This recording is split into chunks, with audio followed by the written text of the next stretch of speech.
Olá pessoal, tudo bem com vocês? Na aula anterior eu fiz a implementação do visual, né, pelo menos a parte principal do visual do nosso rodapé. O que ficou para trás, ficou para essa aula de hoje, é a colocação de alguns efeitos visuais, como sombras e animações com o passar do mouse. Vamos lá?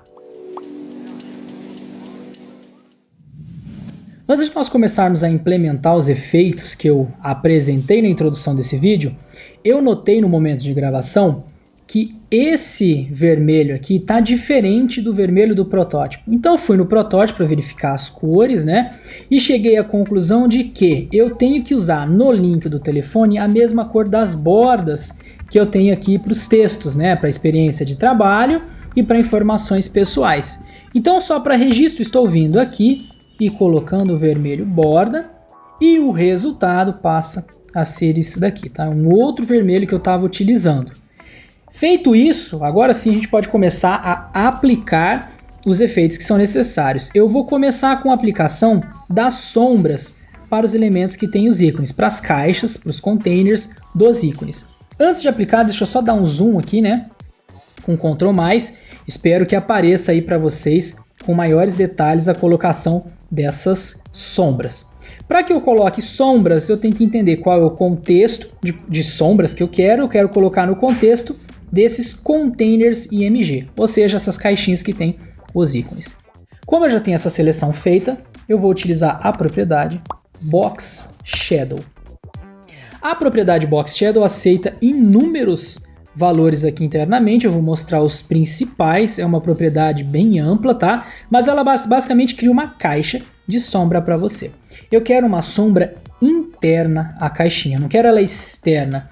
Eu quero que ela apareça aqui ao redor, dentro dos limites de borda da minha caixinha.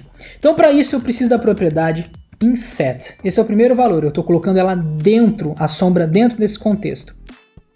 Depois eu ponho alguns valores numéricos, né, com relação a distanciamento dessa sombra, tanto no eixo X quanto no eixo Y. Eu posso puxar essa sombra mais para a esquerda, mais para a direita, eu tenho essa liberdade. Eu vou pôr o valor 0 e 0, tanto para X quanto para Y. Um próximo parâmetro é o quanto eu quero de dispersão dessa sombra. Ela pode ser mais sólida, ela pode ser mais aberta. Eu vou pôr um valor de 5 pixels para vocês verem o resultado.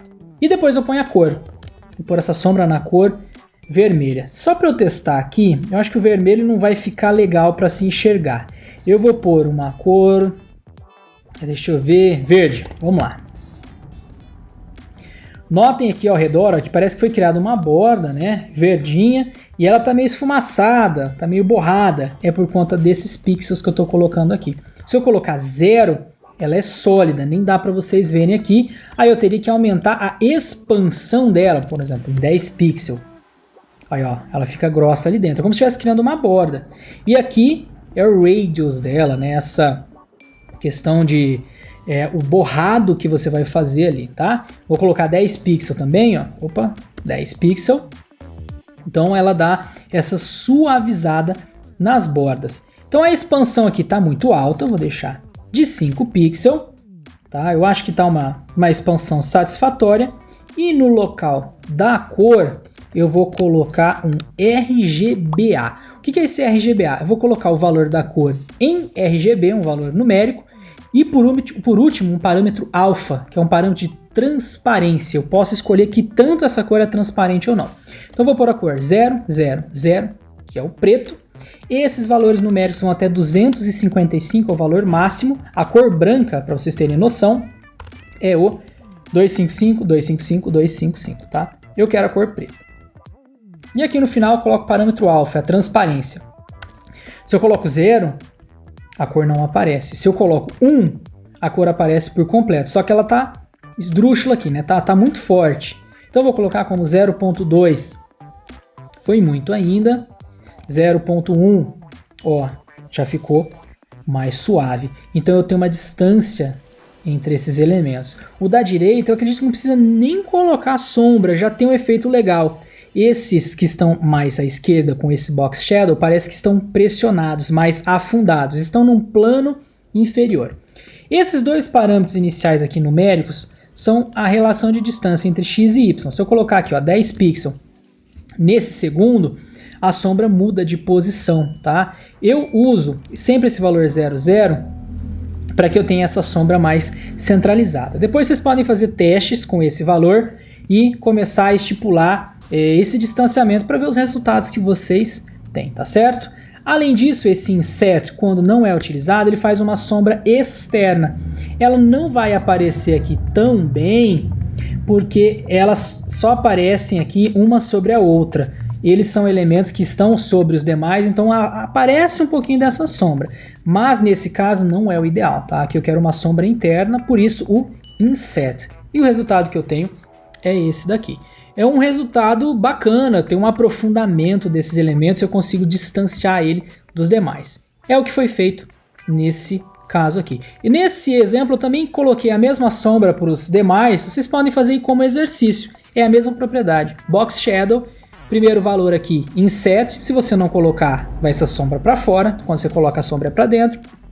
Distanciamento XY dessa sombra, a dispersão dela em termos, né, daquela fumacinha que ela faz, né, aquele borrado, a expansão de tamanho dela, você pode aumentar o tamanho, e a cor.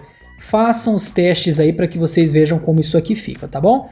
Agora, um próximo passo é adicionar um evento de passar do mouse e fazer uma transição, né, um efeito de zoom para cada uma das linhas assim que eu passo o mouse. Lembrando que isso não funciona bem em celulares, porque você não tem um mouse ali, né, efetivamente para passar sobre os itens. Então não pode ser um item de decoração essencial para sua aplicação. É mais decorativo mesmo, tá bom? Então vamos lá.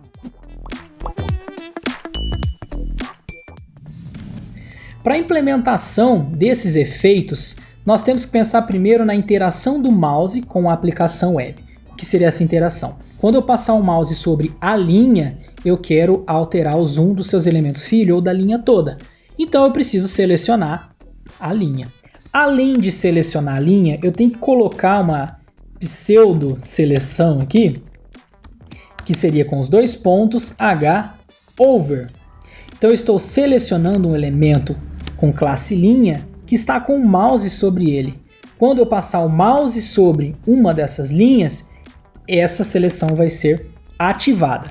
Quando eu seleciono essa seleção, eu vou fazer a seguinte transformação. Então usa a propriedade transform. Eu vou fazer aqui um scale, que é uma escala de 1.2, ou seja, eu estou aumentando ela em pelo menos 20%. Ela tem 120% do tamanho, tá certo? O tamanho original é o 100%, aqui ele está indo para 120%, por isso o valor 1.2. Salvei isso daqui, ó.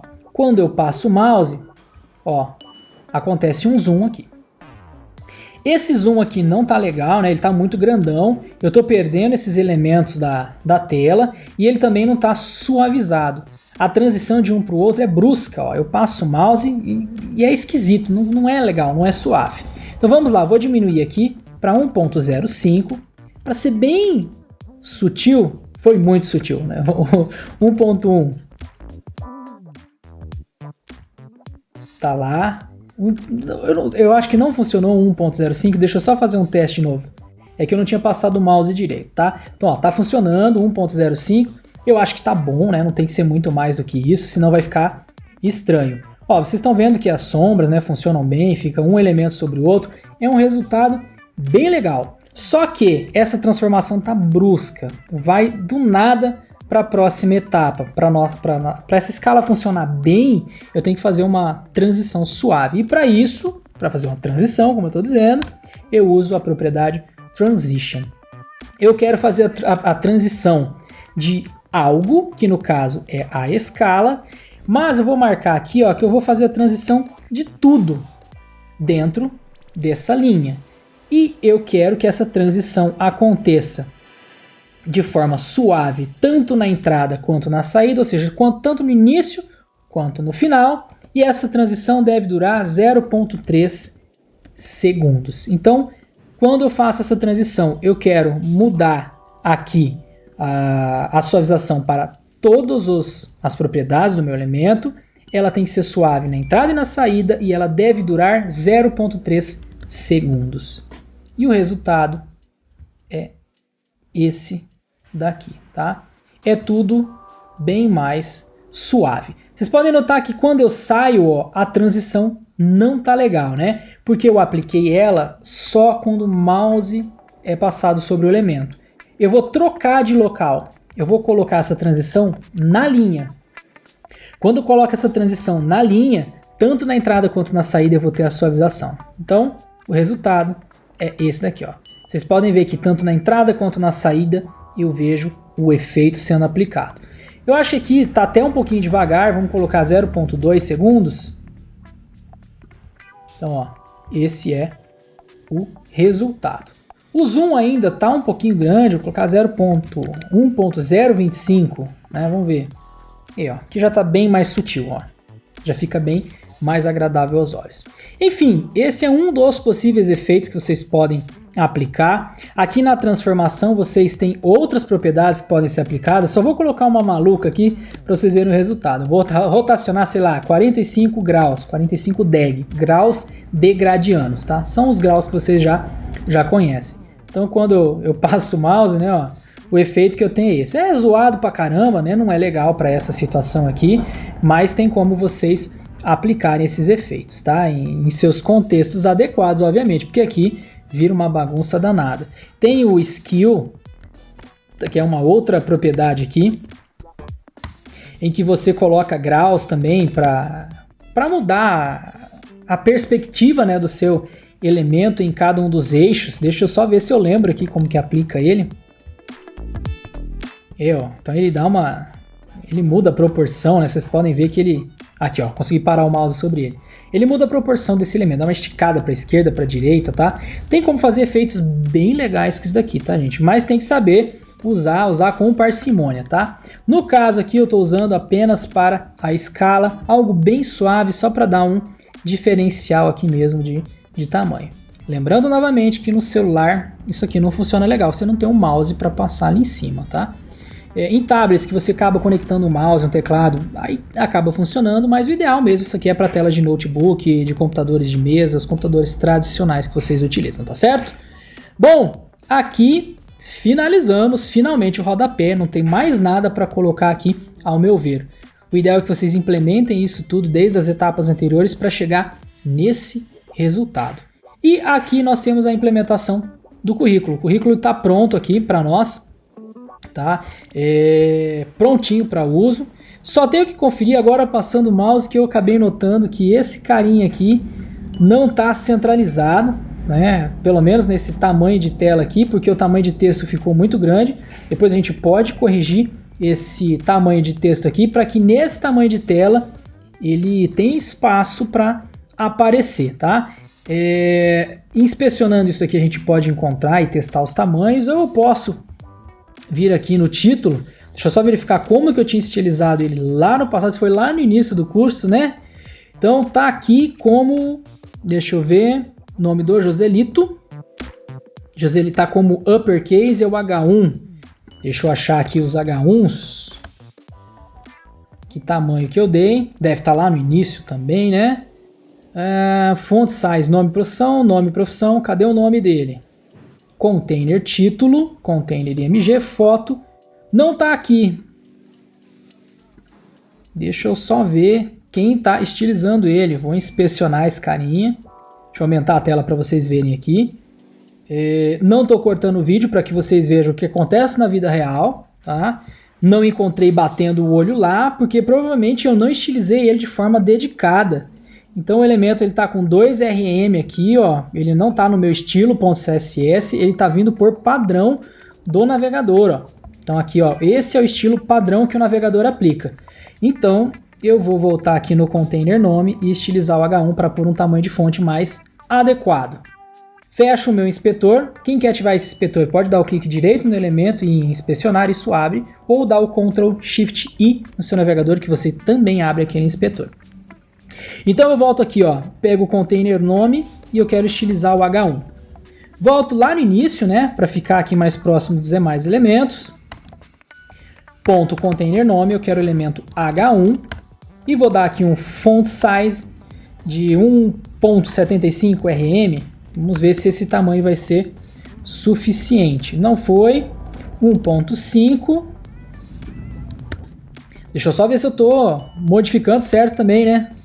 Deixa eu pôr um RM, ó. Não foi. Eu não tô conseguindo pegar ele ali. Vamos ver o que eu cometi de erro aqui, ó. Ah, é o ID. Muito bem, Evandro. Então aqui é hashtag. Então vamos lá com 1.75 REM. E aqui ele tá se encaixando, tá funcionando. Isso combinaria na diminuição aqui também do tamanho do Nonsense CO para ficar mais proporcional. Vocês podem fazer a mesma coisa, inspecionar para ver onde ele tá, né? Ó, vamos lá, vamos fazer isso. Inspecionei ele e o tamanho dele, ó, a fonte 1.5 tá vindo de nome, hífen, profissão atual. Então eu volto lá. No CSS, nome, hífen, produção, parará, aqui 1.25. Ficou um pouco menor. Então já funcionou aqui para nós também. Esses ajustes finais, pessoal, eles acontecem assim mesmo. Tem coisa que você já implementou que você já não se recorda mais, e eu fiz questão de não cortar e ficar tudo perfeitinho aqui, para que vocês saibam que a gente também erra, que vocês vão errar e que faz parte do percurso, tá bom? Espero que vocês consigam praticar até aqui. Aparentemente, né, batendo o olho aqui, tá tudo certinho, tudo implementado. Lá para frente a gente pode revisar tamanho das coisas, tamanho de fonte, não tem problema nenhum, mas eu acho que aqui tá um ponto bacana de partida para a gente trabalhar já com as telas maiores, ou seja, como esse layout vai ficar em uma tela maior, tá bom? É isso por enquanto e até a nossa próxima aula. Bons estudos para vocês!